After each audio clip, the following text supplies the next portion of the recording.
Thank you for being here. We have a great group. I'm going to be using the chat. I am so happy you're here to talk about turning a blog into a book. We're going to talk about why you would even want to do that. I know there's some people here who weren't even thinking about writing a book, but they have a blog. And because they have a blog, they're thinking, huh, I never thought about turning this into a book. So I'm going to share some behind the scenes of how I did it. You're going to see some of my very first drafts. No shame. I'm showing you everything. I'm going to walk through my process. You're going to see my files. I will have some stuff for you and some questions for you too. I really love turning blogs into books. Also know that when I say blog, I mean content. That can be anything. So if you've been creating regularly on social media, or you've been sending regular email newsletters, that is blog content.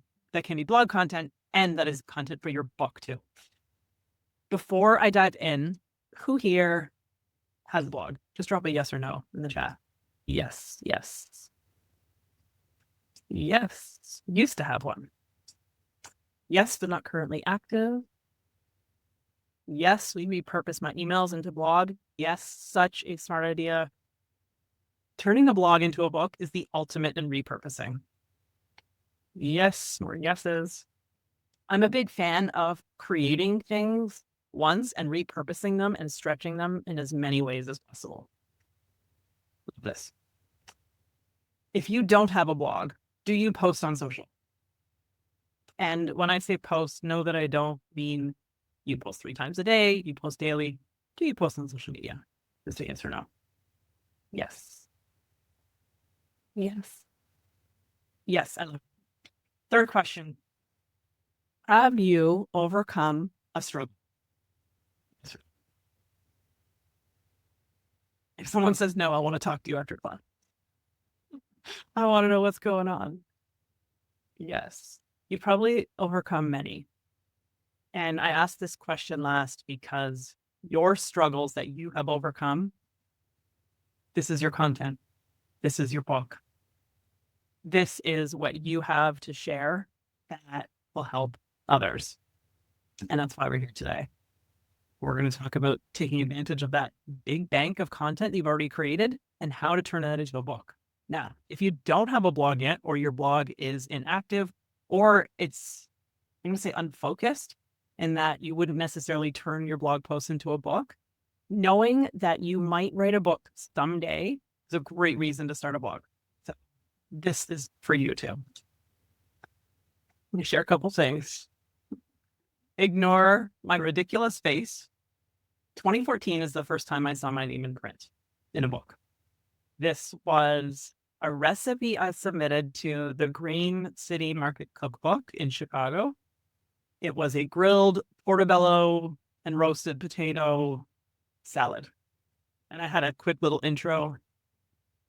I don't know if you've ever heard this expression. You don't make friends over salad. Something weird with that. But I had a little story, and part of this came from my food blog, which I had started in 2012.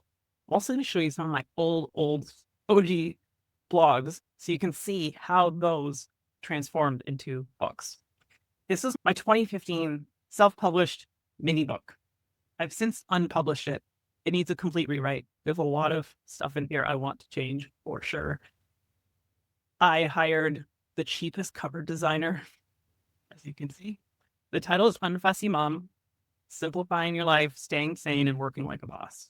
This was who I was at this time. I was blogging about my full-time corporate work life while having young kids and trying to feed them a healthy diet while being conscious, not consuming stuff I didn't need, just being mindful, entry into mindfulness, if you will. It was a project I invested 3 months in while I worked full-time, buckled up, got it done. And a good chunk of the chapters in here came from a blog post. Next, 2021. Naomi's asking why I would change it. A lot of the advice, I've changed a lot in a decade. So the changes would be my language. I think I also had a lot of negative words and tones. Now, this is way down the road for everyone thinking about writing your book. This is a much later stage that you would think about in editing. But when you have a lot of don'ts, can'ts, won'ts, shouldn'ts, that can affect the overall tone of your book, and it can feel negative or heavy to a reader. That book is full of those. And that's where I was in that point in time in my life. I was just entering my online voice, creating it. When I say entering my online voice, that means really I was creating a voice, how I would share online. And really, in 10 years, a decade, I've grown to. I don't know if it will come up with the same title in the future, but that's what it is. So 2021, Unfussy Life. I'll also show you some behind the scenes of how I created this book. 2 years later, intuitive writing. 2025, I have a book coming out. I'm aiming to get it out this year. Title to be determined. I am finalizing it now. So this is me. For those of you who don't know me, I'm Jacqueline Fisch. I'm a 3-time author, almost 4, writing coach, and the founder of the Intuitive Writing School, where I lead a community and I coach people one-on-one to write their books, blogs, websites, anything an author entrepreneur really needs to write. I truly believe writing your book will change your life and transform your business in so many ways that you won't even expect. I turn my videos so we can focus on the good stuff. 3 things I love about blogs to books. So also know when I'm talking about a book, this also relates to a blog. They both build your authority, credibility, and your visibility. A book specifically can open the door to new revenue streams that you didn't even know existed, opportunities, speaking engagements. Maybe you will speak from stage. Maybe you lead workshops, courses. You can turn your book into a course or many courses. As related to opportunities and new revenue streams, your book can launch a coaching and consulting, whatever you choose to do, career. Having a book gives you that authority and credibility that you can do it. And this is the main kind of business owner I speak to. When you visit someone's website and you're just getting to know them, when you see they have a book on it, that says a lot of things about someone. First, writing a book is a big dedication. It takes big commitment, time, focus, energy. That alone says something about someone that they could buckle down and do that. And if I'm hiring someone and I know that they could do it, yes, there's all these other things, like they could have hired a ghostwriter, all of that. Knowing that they had enough input to fill a book, I'm going to hire that person over someone who didn't. Or I'm going to bring in the person to my organization in my company to talk to my team when they have a book to stand on. And it really helps your credibility. All right, we're going to talk about this right away. We're not going to wait till the end. We're going to talk about the enemy of writing your book or your blog or both, whichever it is. The number one enemy keeping people from writing their books or finishing their books is fear. Now, there can be many different flavors of this fear. If you have any that come to mind, feel free to drop them in the chat. Every author has some form of fear around their book. Now, it might be the tiniest little thing that some people would laugh at. I'm going to talk about some of the common fears and how we can get through them. And I see one of them popping up that I'm going to mention. Let's cover this one first. Fear that nobody will buy it. So imagine worst case scenario, you write your book, not a single person buys it. What does this mean when no one buys your book? Does that mean it's not good? Are we taking this to mean that we are not good? Like I am not a good person? I don't know Any book would have 0 buyers. We all have at least one person in our lives who would buy it as a friend. So there's that. But unrelated to that, I know we're like, yeah, my mom's going to buy my book. Great. Do you know one person who has been positively impacted by you sharing how you overcame your struggle? Do you know anyone who you've helped? If you already have a business, especially if you're a coach and you've helped people, you've shown someone what's possible on the other side of their transformation. And by telling your story, that's what people will experience too. This is also important to note here when you're sharing your story in a book. And when I say sharing your story, I'm mostly, the kind of book we're talking about for a blog to book is memoir. And remember, memoir is not a complete autobiography of everything you've ever done since the minute you were born till today. That's an autobiography. That's the kind of stuff you read from celebrities. A memoir is a sliver in time and or a specific theme. So my book, Unfussy Life, is part memoir, part self-development. This is my favorite combination of book. It has personal stories that are all about change. How I saw change growing up, how I experienced it in the workplace, how I came to navigate it in an intuitive way. I would tell stories and then share advice. So it's a blend of that. When you see a book that is filled with straight up advice, without the credibility already supporting you behind that, it kind of falls flat because your reader is wondering, who are you to tell me this? So by sharing your stories, you're showing them who you are to make these suggestions. You're helping someone shortcut the pain and struggle you went through in whatever realm, which may support your business. It might also be a personal project. So while we're talking about books in a business sense here, it can also be for personal. So that's one fear. Another one, who am I? Who am I to write a book? Do I have enough for a book? Do I know enough? Do I have enough ideas? To address this fear, think of the value that you provide a reader.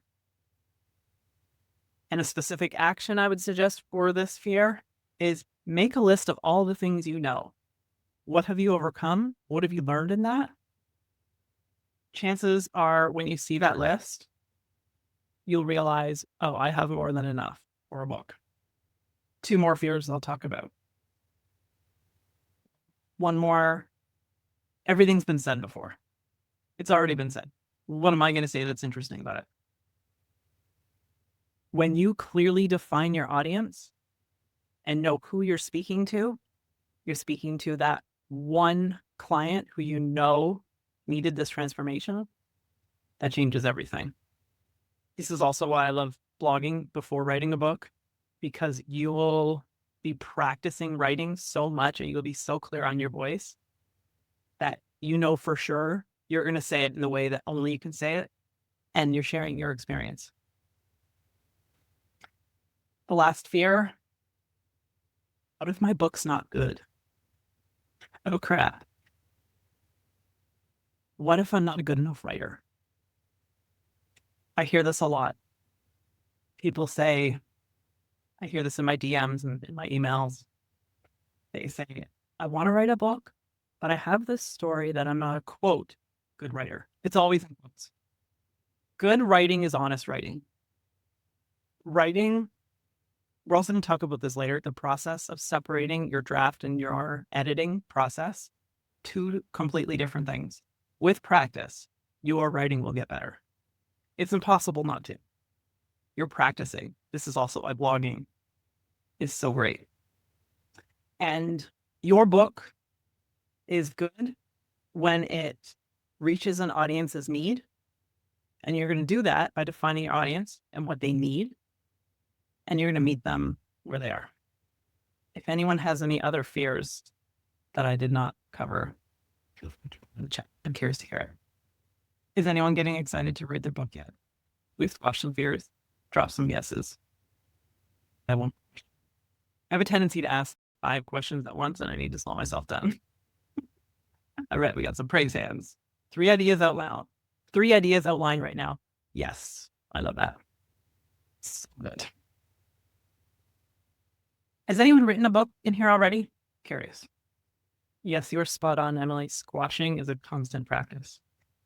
Fear in the past, how to pay for it. Yep. There are absolutely ways to write and publish a book that doesn't require a significant investment. The example you saw was Unfussy Life. Total investment was $50. Lydia wrote a branding ebook that you sell sporadically on Amazon. That's awesome. That's great. So what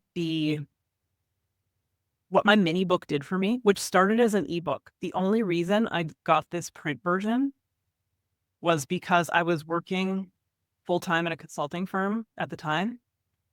And I told my boss at the time that I would love to be able to hold my book in my hands. And my team contributed to a Amazon gift card. They used CreateSpace at the time so that I could order physical books. It was the nicest thing. It was so good. But what doing the ebook did for me, and for you who have already written and published a book, Naomi has, congratulations.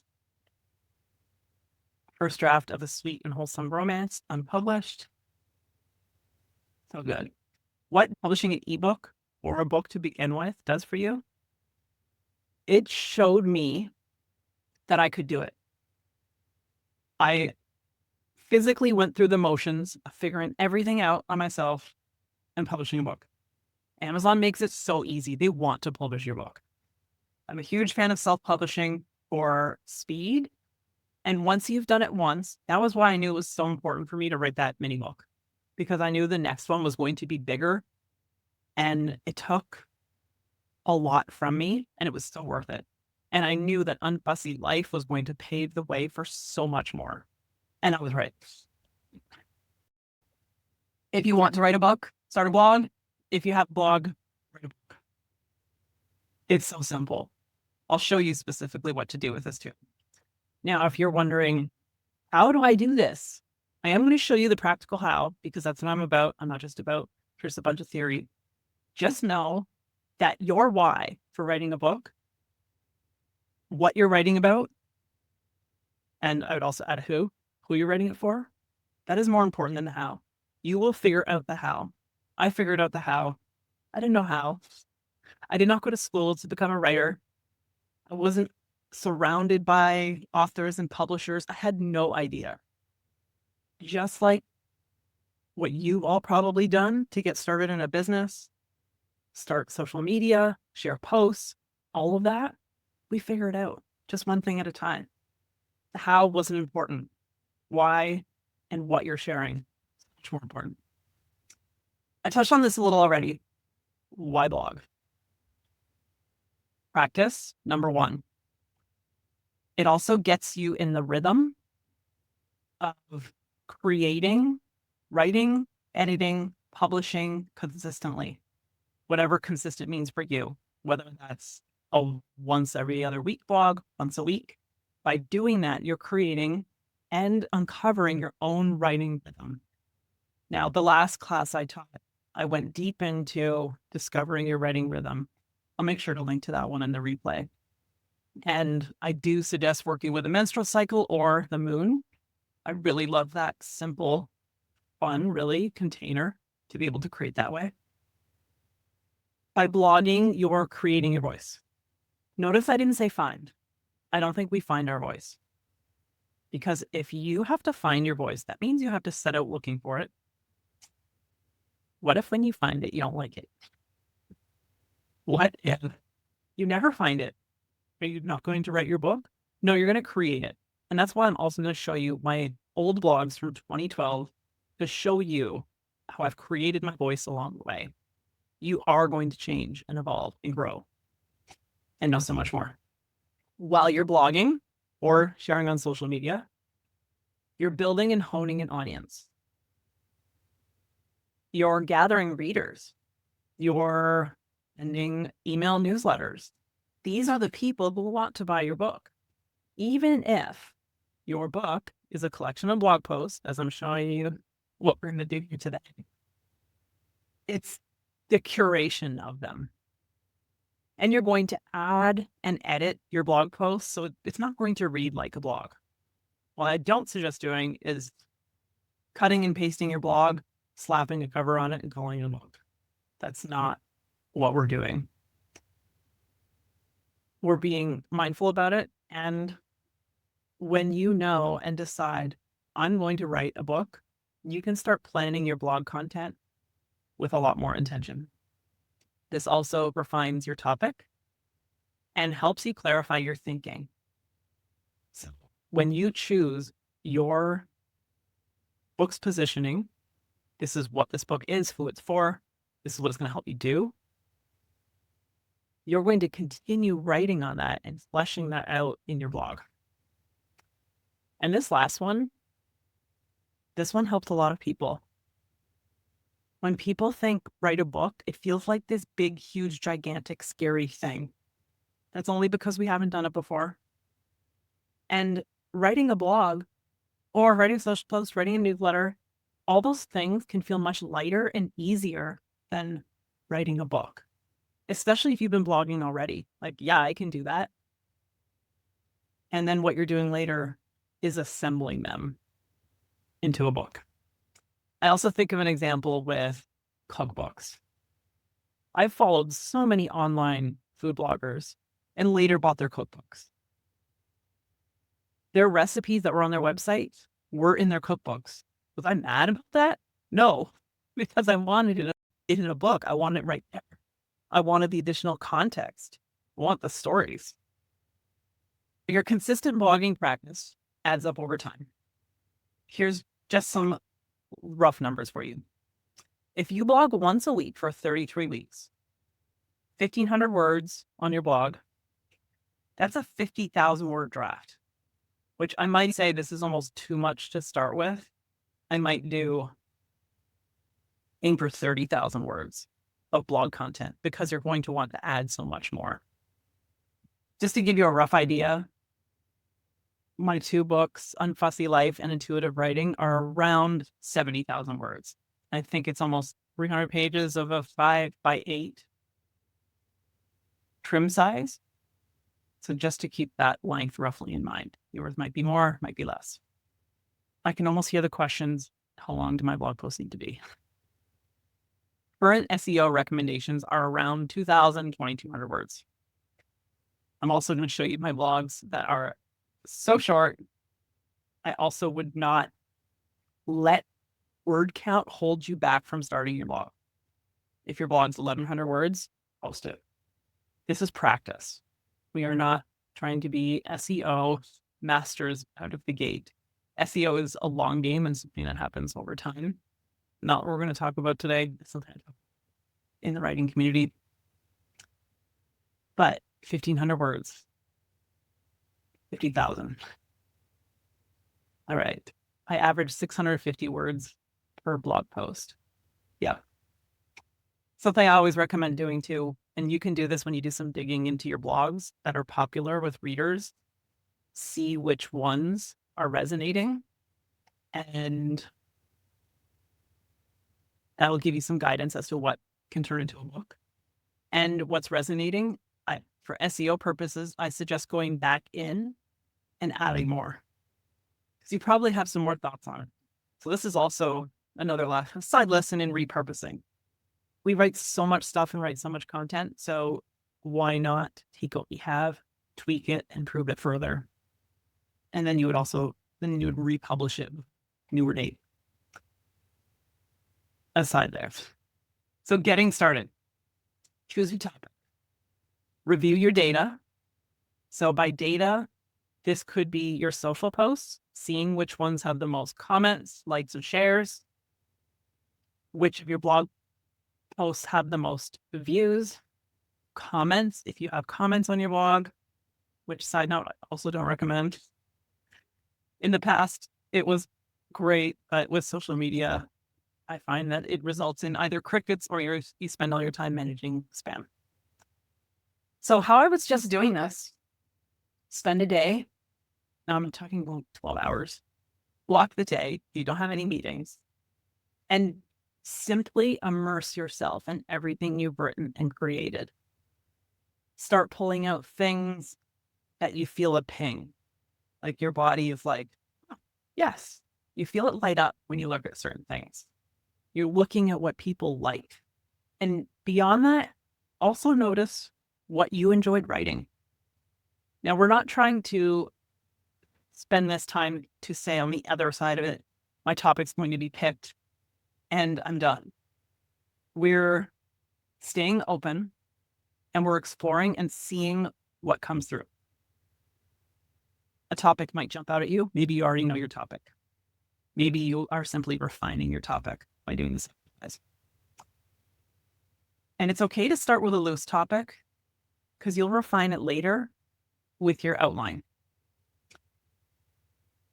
Once you have a general direction where you're going, like I'm writing a book about change, I'm writing a book about helping designers start their practice, no idea. You're going to define your reader. Who are they? What do they want?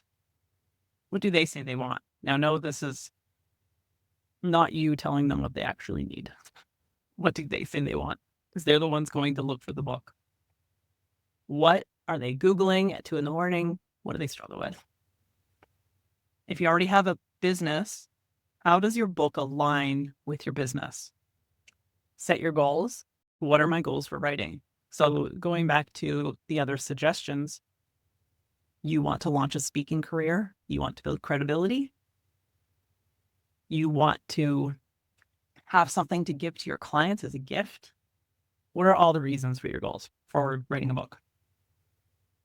List your aha moments. So as you look at what you have overcome, what were your low points, light bulb moments where you're like, oh, yes, this was a pivotal point. Write all these down. Now, this is a big brainstorm process. If you are doing this timing-wise, in the next week or two, great time to do this. Building up until the full moon. And then around the full moon, see what you've come up with, do some review. I have a feeling, though, you might get that stroke of, oh, this is it. This is definitely it. This is what I'm doing. That can help you decide which ones go in the book once you know who your reader is and what aligns with your business. Now, it's totally okay if you write things that don't fit and you later discover this. My first draft of Unfussy Life was 50,000 words. I finished it at 70,000-ish, and I removed 20. So that means I added a bunch too in there. Whatever you remove, you can for another book. You can use it in a blog post, social post. Don't delete anything. Keep it. You never know when you're going to need something. And that's much later down the road when we get to editing. You can use your current blogs to create an outline. Then you're going to make a plan. Then you're going to start writing. So obviously there are a lot of steps involved in getting started. Also know when we say, I'm going to write a book, that is a huge task. We're going to break it down into all these things. So each of these bullets, this could be something you do. You spend 2 days on each bullet, for instance, or a week if you're treading in slowly. Just as an example. And that's your task level instead of write book. This was how I started writing Unfussy Life. So what I created in my mini book, Unfussy Mom, some of those shorter essays turned into chapters that would go into Unfussy Life. And they were also blog posts to begin with. They got a big upgrade, but what I did here, this was how I planned my book. You can do it this way. I wouldn't do it this way again. And that was only because I know in hindsight that having an outline and a plan was so much better. I spent 30 minutes one afternoon, late October, playing Metallica, took out these cards and wrote down as many topics as I think I was aiming for 30 because at the time I was doing NaNoWriMo, National Novel Writing Month. And that's a challenge to write 50,000 words in 30 days. So my goal was to write one chapter a day. That would be, I think it's 1,700-ish words, 16, I forget the actual number.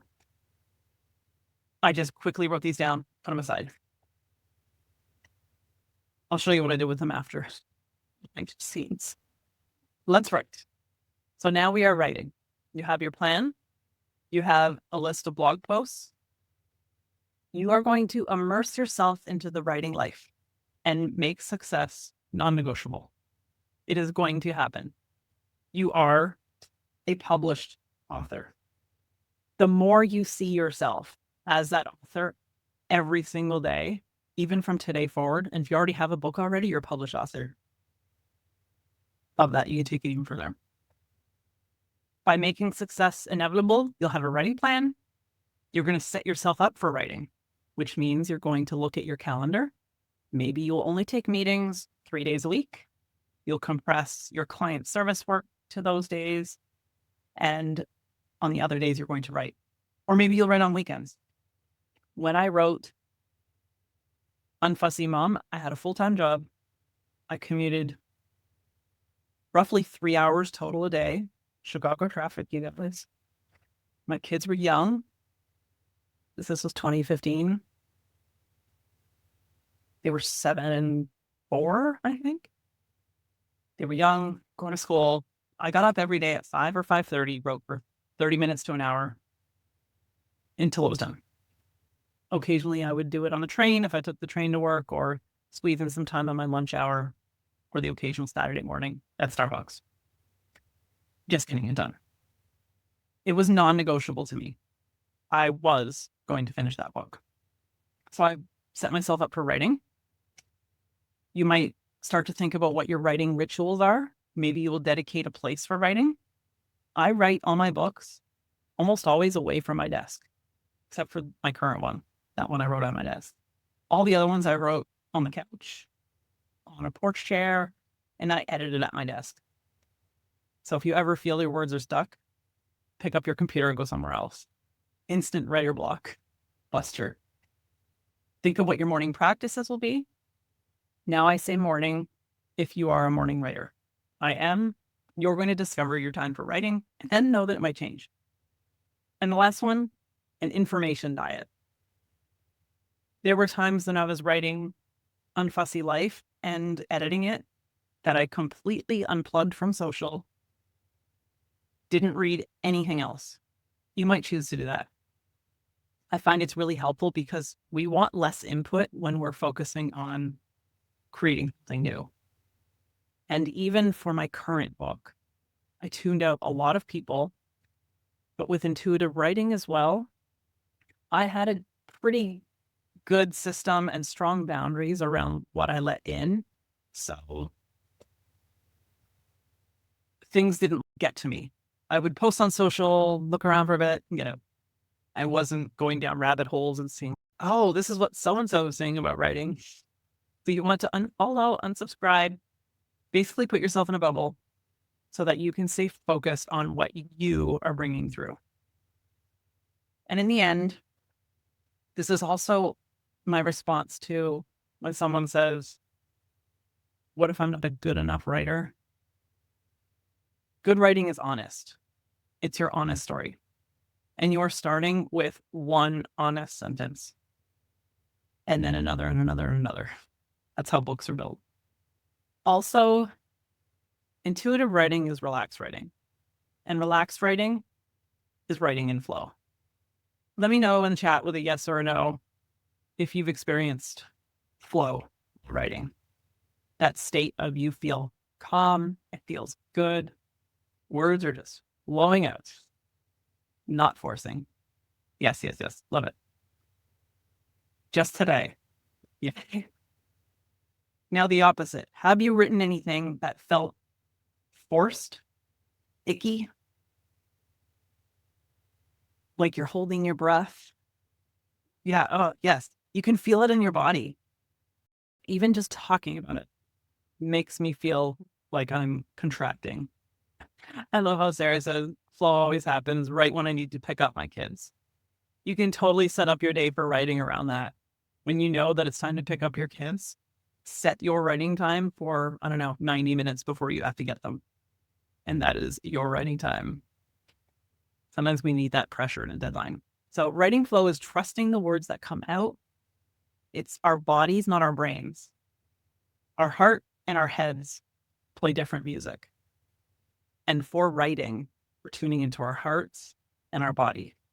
Our brains are the ones that shared all those thoughts. Who am I? It's all been said before. It's not going to be good. That's not your heart saying that. Your heart knows better. Your head says that. That's why we need to keep our heads quiet so we can get our writing done. It's surrendered, not controlled, not forced. It's a knowing. We're grounded. We're co-creating with God. And that's flow. That's the only way I write. Now, if I'm angry, upset, any kind of negative state, that's the stuff for journals. That's the stuff for pen to paper to fully feel and move through so that I can get to other writing. I would never write anything intended for anyone else to read in one of those states. Will writing something like a sad story make me sad, make me feel some emotions? Yes, absolutely. There were pieces of Unfussy Life I needed to put down a handful of times. Every time I would edit it. So also knowing that that can happen depending on your topic, allowing yourself the space for that. Now, keep in mind when I say writing and editing are two very different activities, different energetic qualities. I write fast, no editing, no looking at screen, the surrendered first draft. It is turning the faucet on, letting the words out, and not stopping it. You're not trying to control all the specifics on the water. It's an allowing and an emptying out. Just pour it out, pour it out, pour it out for at least 2 weeks at a time. Then pause, pour out some more, come back and edit later.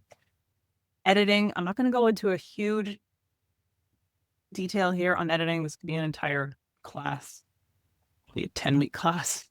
You're going to work in phases. You're going to take your SFD, do a light edit, a quick, fix all the typos. That's how I like to do mine. Put it away. 5-10 minutes. Go back in and start with a light touch. Fix the things that I know need fixing. When it comes to your book, you'll know it's ready to publish when you're sick of it. You will have read that thing so many times that you'll be just over it. And with editing, keep in mind, you're not aiming for perfection. You're aiming to bring more of you in there. Now, the more surrendered your writing is, the easier this is. We're tweaking later in editing to make sure we have some things consistent. We have emotion in there, all kinds of things, which are specific to your book. All right, pull back the curtains. Here's the things I wanted to show you. First, I'm going to show you some of my old blogs. This 2012, July, 13 years ago. And all these blogs made it into my book, Unfussy Life. And if you read it, you'll recognize some of the stories, but the writing is so very different. And while I was reading this writing to pull up these blogs for you, I noticed some typos. I noticed my writing has come so much further. I didn't have calls to action. I didn't link to other articles. It was fine. It did its job. This is what I needed to do. This is also why I recommend, if you're thinking about it, start. Like I used to write about downsizing, living a simpler life. Those all were pieces, breadcrumbs, if you will, to bring me to where I am now. Give presents, not presents. So, there's so many things I would change to this today, but I'm not going to. It's just not worth it. When you're first starting to blog, listicles, these are so great. Anyone can write a great list. And people also like reading lists. So if you're not sure on how to begin, having a list. There's probably some typos in here, but I haven't spotted any. This was a story of we cleaned out one of our homes after having kids, and we just had so much stuff. This was after my days of like, I'm a minimalist. And I was like, no, I'm actually not. I was sharing the things that I was learning and overcoming as I was going through them with some stories. And then I had some practical tips. These are the 5 things I did with all the stuff we went through. And then I had some new rules. So these were my rules, but they can be helpful for someone else. These all made it into, it doesn't necessarily mean that one blog is one chapter. One blog might turn into 2, or it's going to expand so much more. So as you see this, you can see that this could be a basis for a chapter, not the whole thing. We're going to add more to it. Another listicle. Love my list. And look how short this is. It's so short. So planning. This was my project plan for Unfussy Life. When I email you with the replay, I'm going to send you the link to this. I have this in a template so you can create this for yourself. I took all those note cards that you saw and I added them all to this list. You can see I'm not meticulous about this because once you get to a certain point, it doesn't matter. I had 41 chapters. It's a lot. And you can see I had this because when I was doing National Novel Writing Month, my goal was to work on 1 a day. So I started with this date and these were my deadlines. Having a deadline, totally helpful. And then I created a separate document for each section. Let me just pull up an example. So this one's probably from the Busy article. And then I had my word count. And I did this only because I wanted to see the total. So you can do something like this too. But I don't necessarily recommend focusing on the word count total. Unless there are a couple of reasons why I would suggest doing it. To give yourself rewards along the way and create momentum. I would suggest having some small wins set up for 10,000 words, 20,000 words. Choose some rewards like I'm going to go to a museum when I hit 15,000 words. I'm going to buy myself a new candle at 20,000 words. Separate docs. This will make your life easier because you're essentially writing a chapter or a section like a blog post. And I rearrange this, combine things, and put things in all kinds of different places. I'll show you how I did that too. And if I had have just opened a document and started writing one book in there, that thing can get so big so fast, it can get overwhelming. So I do this. Here's the draft. I wrote all these drafts when I was done. Now, let me tell you what I did when I was done, and you are not going to do this. And you'll see this when I show you the dates in my edits. I drafted it in 2017 in November. I edited November 2018. I let it sit for a year. And that was because I do not recommend writing like this. I don't recommend aiming for 1,500 words a day for 30 days, especially as women. I have burnt out. It doesn't take long to compile once you've had it all done. So the reason I like doing this, once you have a draft, then you're going to edit your draft. Once all your drafts are edited, then you're going to arrange them into a final chapter. So you're cutting and pasting. That's probably a 30-minute to an hour journey. But I really liked it because this was nowhere near the order that it came out in. Yes, Evernote I've heard as the tool for compiling your book is also great. I don't use Evernote much anymore. But this is a Google Doc approach. You can certainly use any document management tool for this. So this was not the final chapter. This was the edited version that went into the draft. And then the big draft got lots of edits too. So you can still see that didn't catch all my typos, didn't do a great job. You see all the squigglies, but that was the important point, that the messages were all here. I wanted to find one that I showed you a blog from. Oh, maybe it's the Busy Trap. That's what I meant to open. You can see some of the similarities right away. I took out the tone, so it's not going to sound like a blog post. And then I'm just going to show you, Google Docs has this handy feature that I can show you the versions. You can see that there is a year in between draft and edit. You are not going to do that. I suggest 2 weeks from drafting if you are going to edit with that rhythm. So here's a couple ways you can play with it.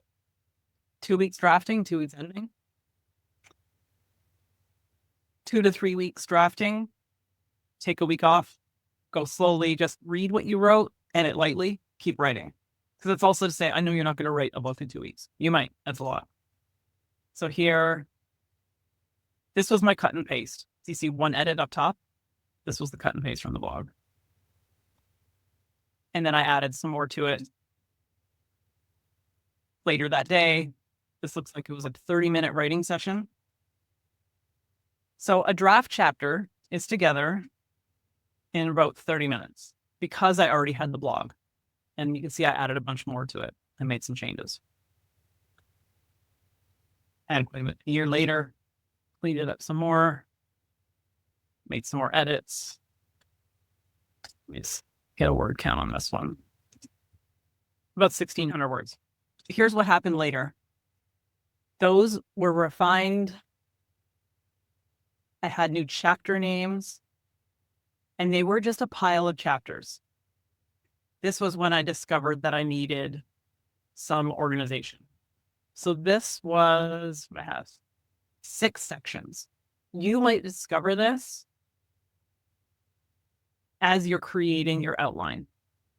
So if I were creating an outline today, I would have a couple things handy. My brainstorm from all the things that I've overcome, the stories I want to tell.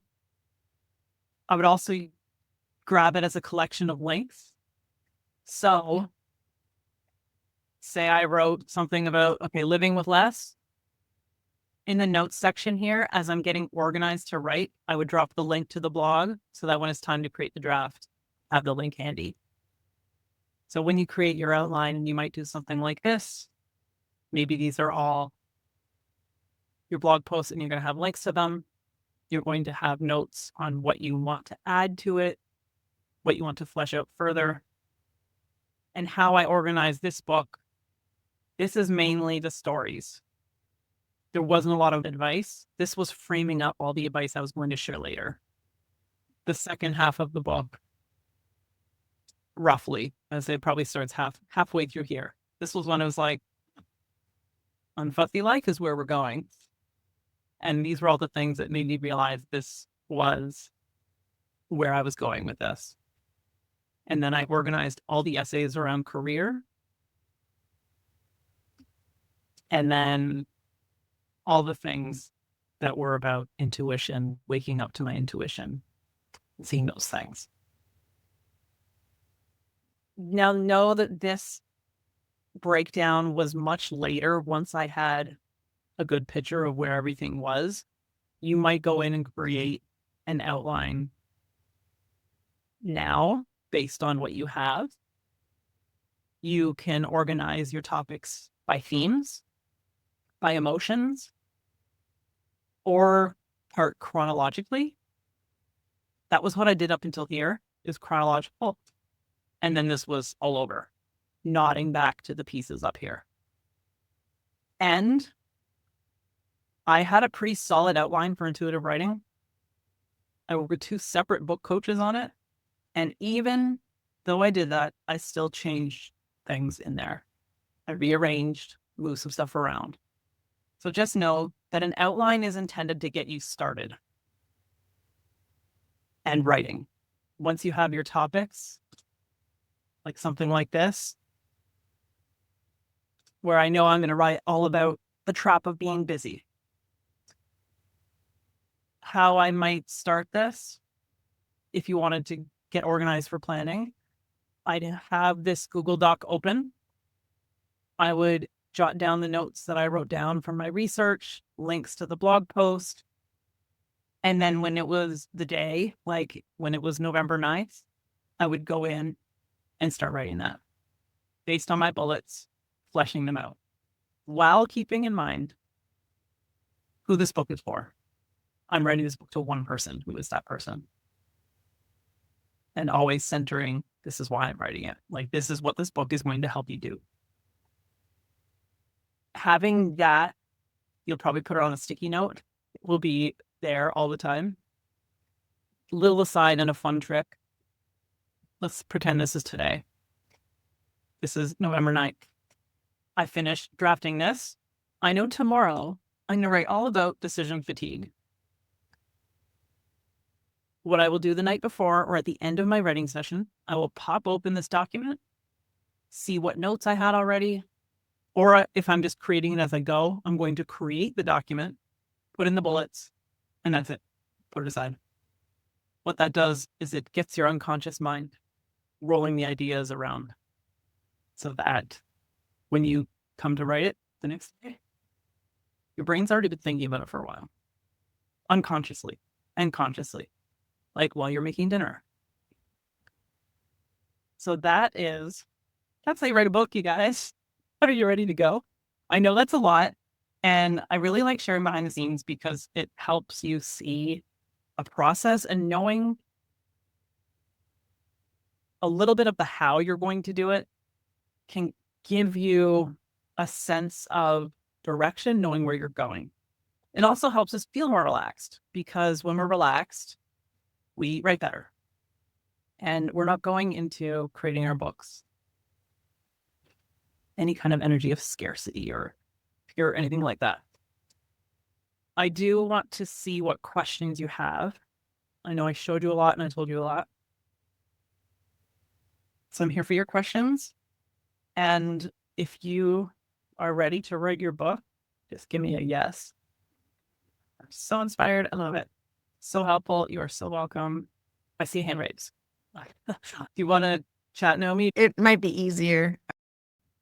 So if you'll go back just a moment, maybe about the middle, when you were talking about how your writing changed. And so in using language shouldn't, don't, the negative language versus positive. So when writing your book, let me say, for me, not everything is positive. It's hard to get to that positive spin. So what would that look like? Great question. I have a blog on this, so I'll make sure I link to this in the replay. I'm pretty sure I do anyway. So while you are writing, you're writing totally surrendered. You're not even thinking about that. Don't try to think, oh, I need to make this sound positive. And by positive, I don't mean that we're not glossing over things. We're not lying. We're not stretching any truths. We're still being honest. And there's still if there's a negative event that we're writing about, it's going to feel that way. It's going to feel the way you felt when you were there. So there's a time and a place, so it's not necessarily blanket advice, but for something that's more neutral, or you're sharing advice, I aim for roughly 3 positive sentences for every negative one. Now, I know that can get very meticulous and detailed. This is something I do so quickly, and you'll be able to do so quickly later on. This is way down the road, editing, refining. Like, your story is out in full, it is clear, it is all there. Then you're going in, and there's some ways you can do this too. Like, you can search for some of those words and phrases that you tend to use a lot. And you'll discover that too when you start editing and you see your book all in one file. You'll notice that you say a phrase a bunch of times, or there's a certain way you say something, or you use a lot of don'ts. I would do a find in the document and start seeing which ones you could rewrite into the opposite. Simple example, this is an email example. When people say, at the end of an email, please don't hesitate to reach out. We have hesitate. So what am I going to do? I'm going to hesitate. Side note, if you want someone to hesitate before emailing you back, if you don't want them to reply, go ahead and say that. If you want to encourage replies, we're writing the opposite of don't hesitate. Reach out with questions. And it's also so much simpler. So that is something you'll discover in editing for sure. And it's nuanced. It's not necessarily blanket advice that nothing should read negatively. Hopefully that makes sense. It did. Thank you. Yeah. And you talk about sandwiching the negatives with the positives. Yeah. Feedback sandwich.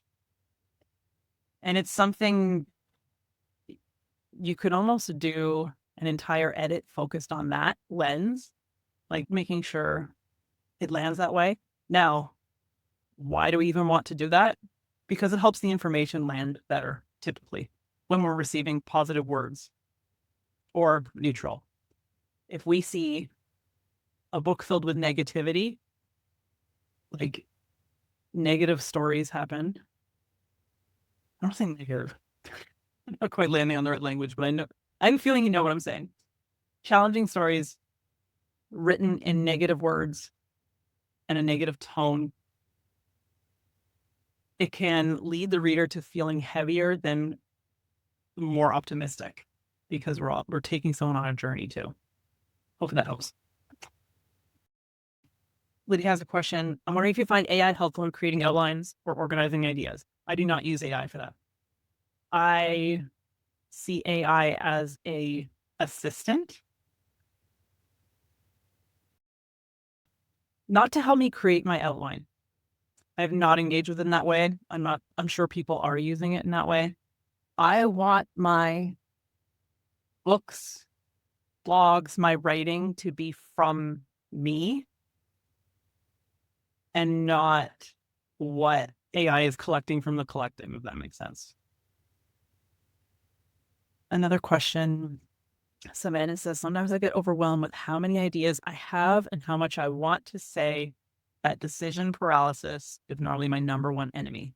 Yes, you are not alone in that. I hear that so much. First, make sure you're writing down all your ideas.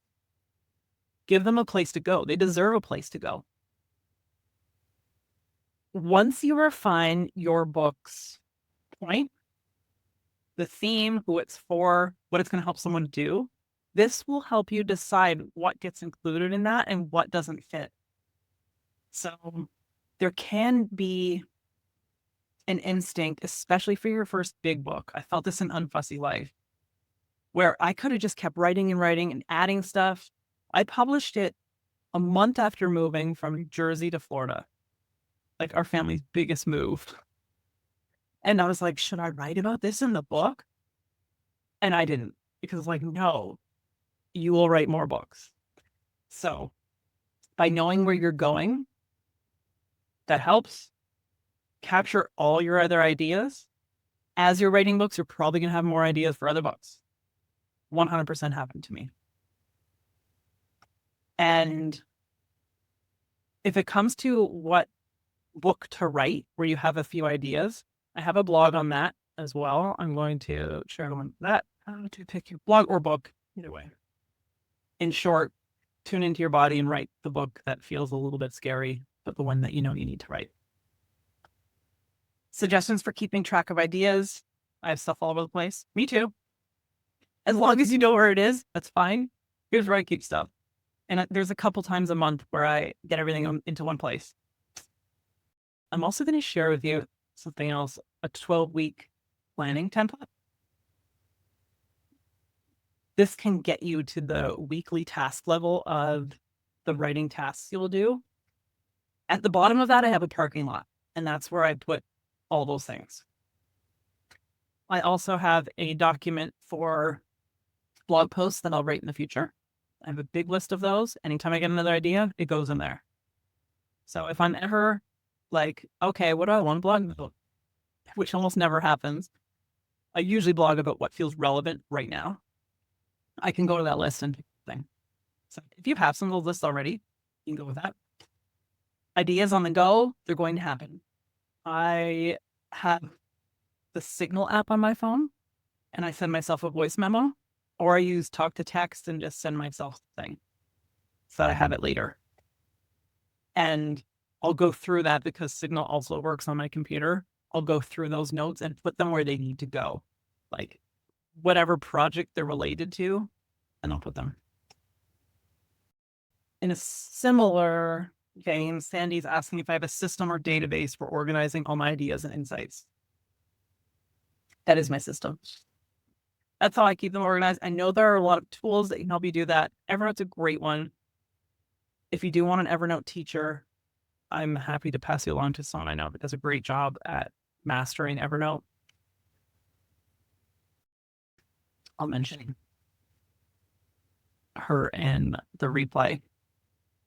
I would also suggest to not get distracted or bogged down with trying to stay organized with your information, because that can be a distraction from writing. And question I asked my writing community the other day during our coffee chat was, what writing are you avoiding?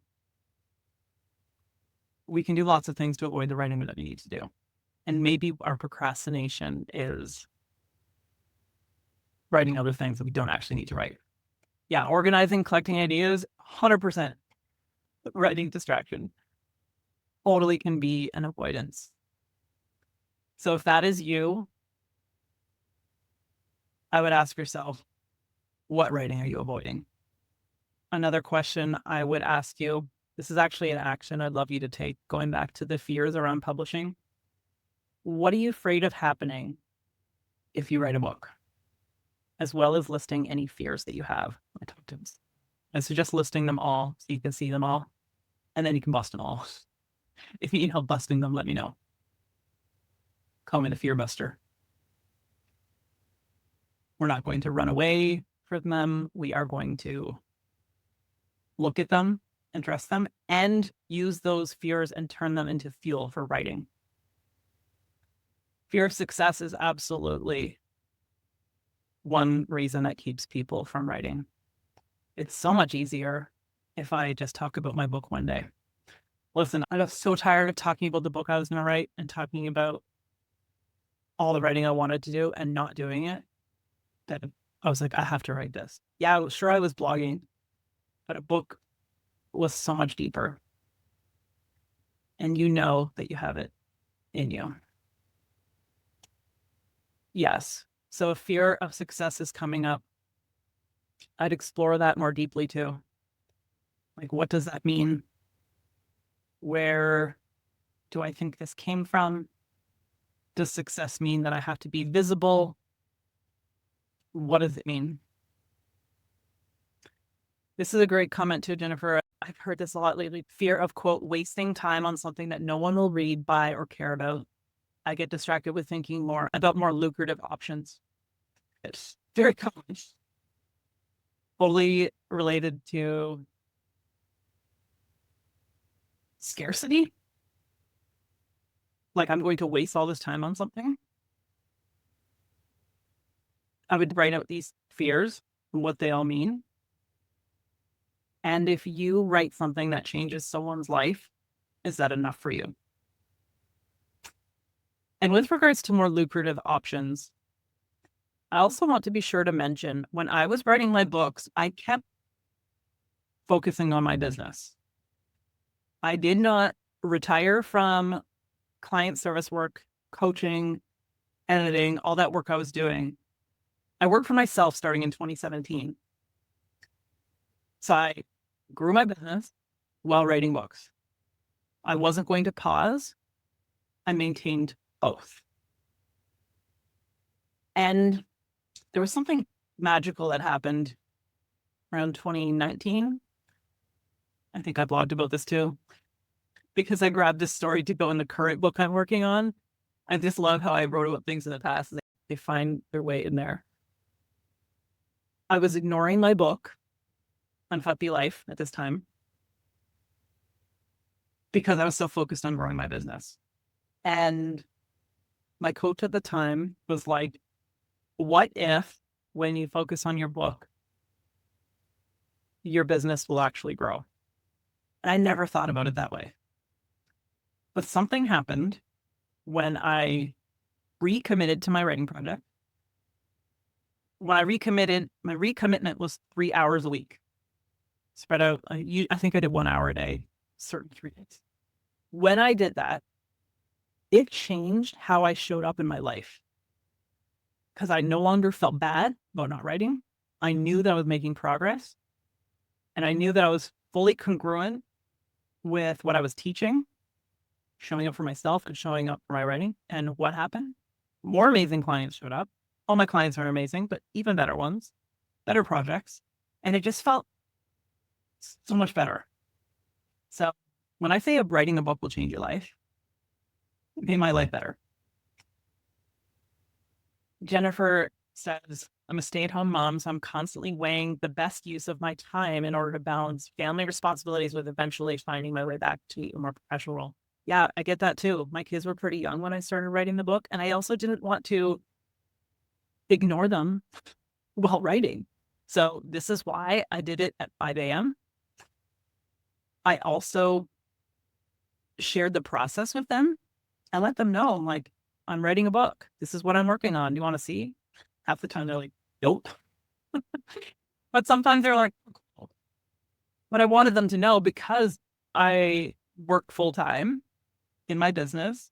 Like, you guys are going to see me on my laptop a lot. I'm working and I'm writing a book. I'm doing some things. And I don't think those relationships suffered at all. Candace asks, how do you balance honesty and privacy, or maybe how vulnerable or open do you get? Great question. So when you're doing your draft, completely honest. Also, side note, we're not going to lie in our books. So there's that. Everything is honest. I'm not talking about writing fiction. Write surrendered, write whatever you need to write that needs to come through. Decide later what pieces might come out. There was a lot that I ended up taking out of both my books because the deciding factor, once it was in there, was, does this align with the goal I have for my reader? Does this support the message, or is this distracting? Does this make the book better? In some cases, it didn't, so I took it out. How vulnerable? As vulnerable as possible. When you're honest and fully open, I think vulnerability is inevitable. Privacy, if you're going to change names later, usually I suggest just writing it with the real names and events and places first, editing out what you need to edit later. If you need to talk to an attorney, talk to an attorney. I am not one, and this is not legal advice. I had to throw that in there. Yeah, there were definitely I didn't want to be like, well, my kids go to this school and I do this, like, pretty private online for many reasons. And a lot of my clients are too, and they don't want to see all the things. So this is something that I would say, write without boundaries, complete freedom. Later decide what might need to come out. Naomi shares, I think that's my challenge. If the book is successful and the other business part isn't fully together, quote, that is scary and unsettling. That's a great thing to explore. So knowing that that is a fear, how can you use that as fuel to get your business together? Also define, what does together mean?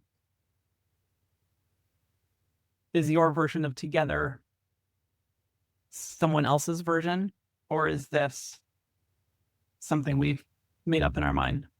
I totally get that. Nice. Your questions are so great.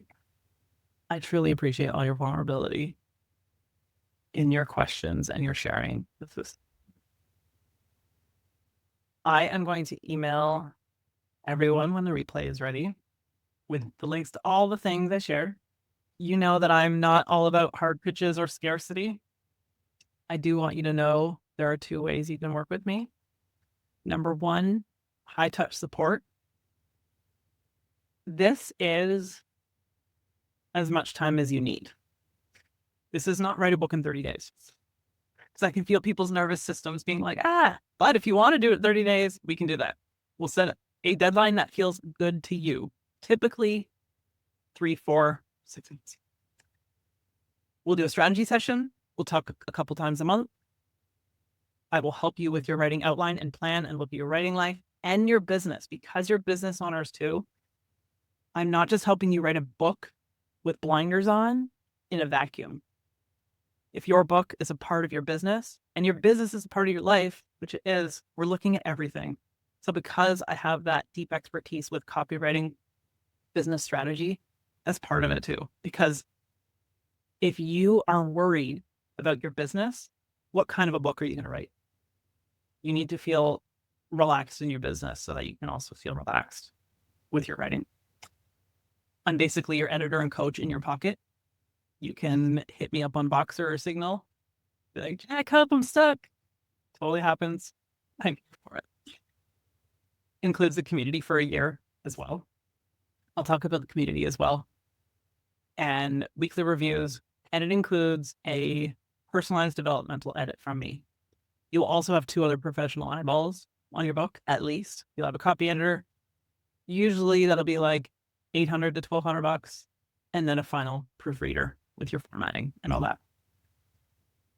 I have a couple of start dates available.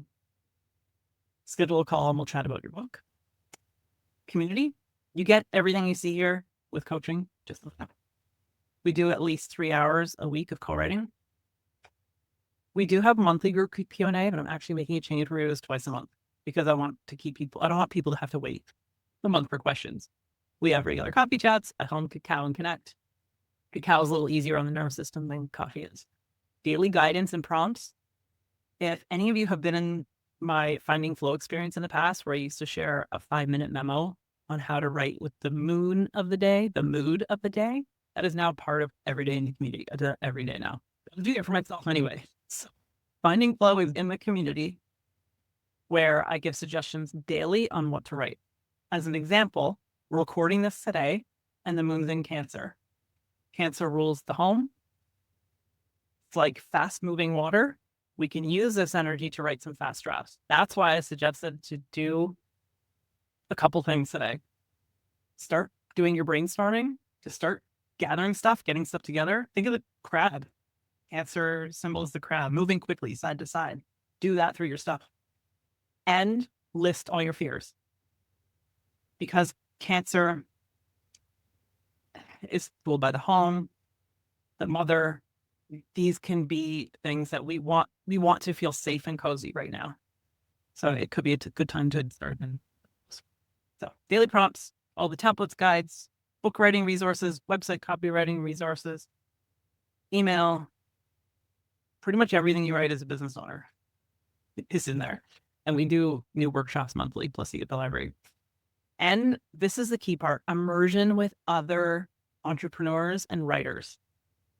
Surrounding yourself by people who are doing the things that you want to do.